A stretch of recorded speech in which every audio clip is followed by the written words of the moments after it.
All right, here we go.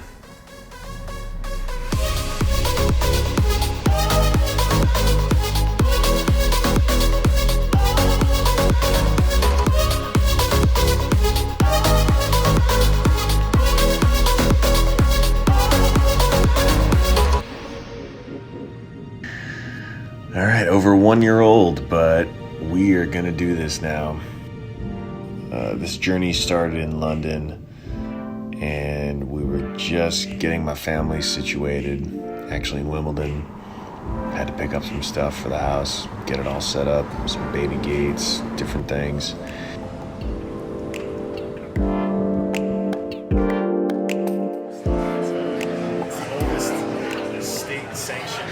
And then kind of try to prepare for what was, I think, 24 hours in Yerevan. It was a quick trip, but first things first, had to get the fam all set up.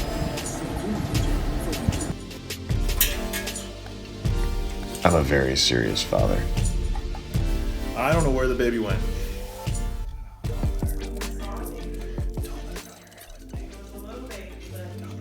Don't know what you're talking about.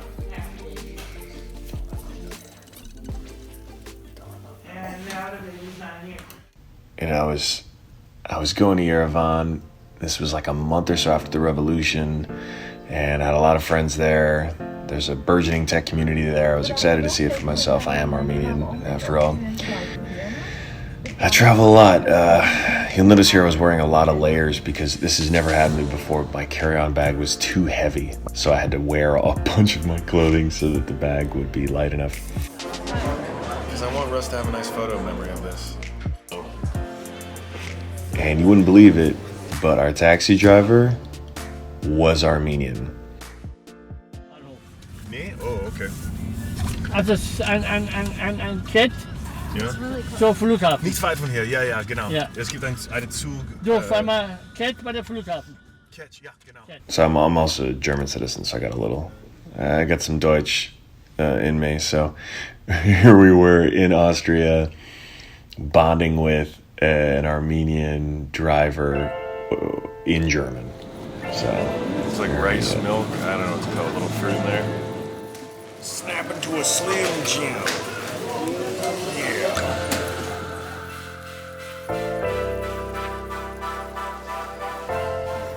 we got into Armenia about 4 a.m, and then met up with this crew and just went right to it. Needed to be there for the sunrise over Ararat for the Shachmat video.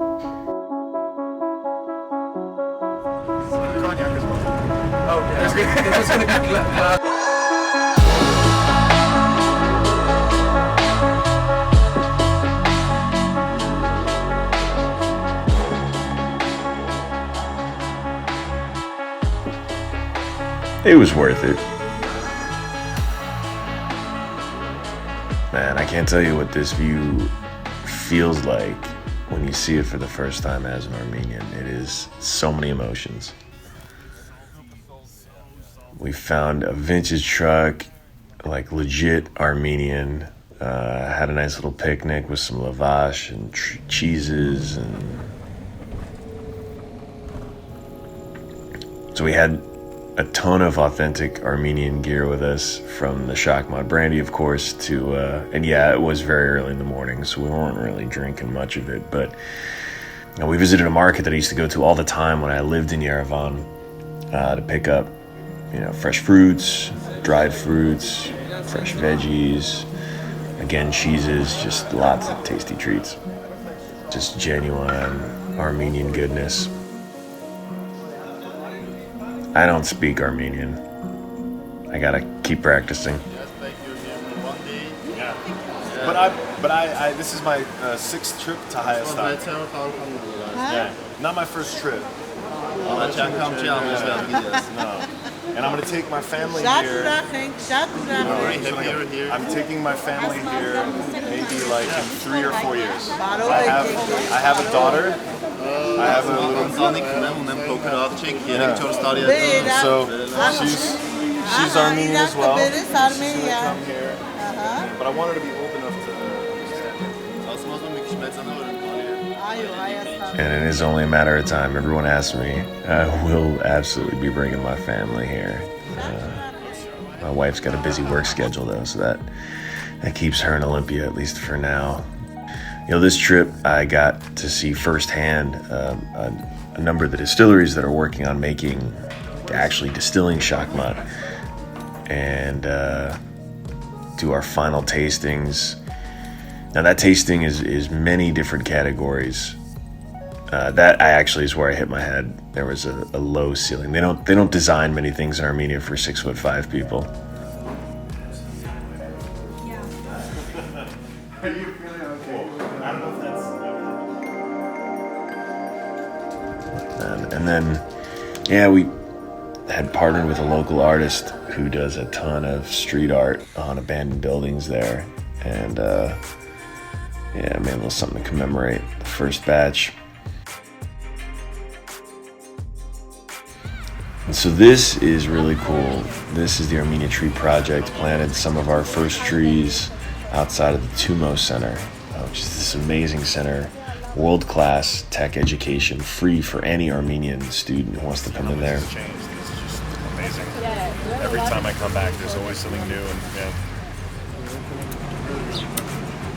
Percentage of all the sales from shakmat are actually donated to the Armenia Tree Project as part of a big reforestation effort. And yeah, if you're wondering, we are going to do a second batch again this year for the holidays, so stay tuned.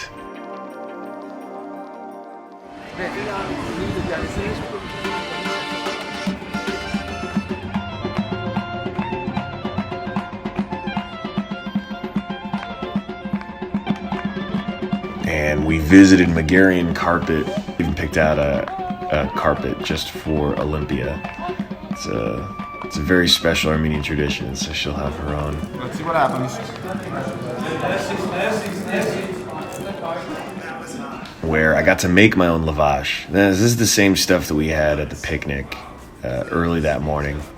I met up with my buddy Serge and made some lavash, had a feast.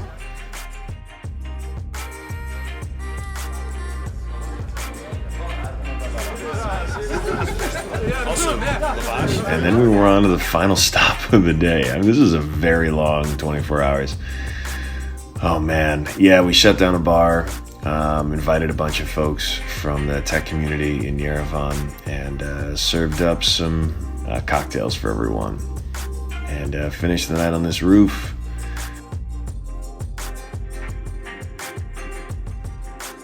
And then we were back on a plane by around 3 or 4 a.m. and back to London.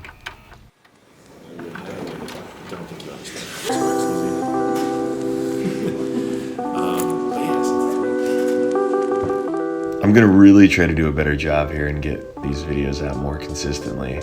We shot them all a year ago. I just hadn't had time to really sit down and do the voiceovers, so that's all my fault. But you all seem to like it, so if you keep enjoying it, we'll keep making it. How's that sound?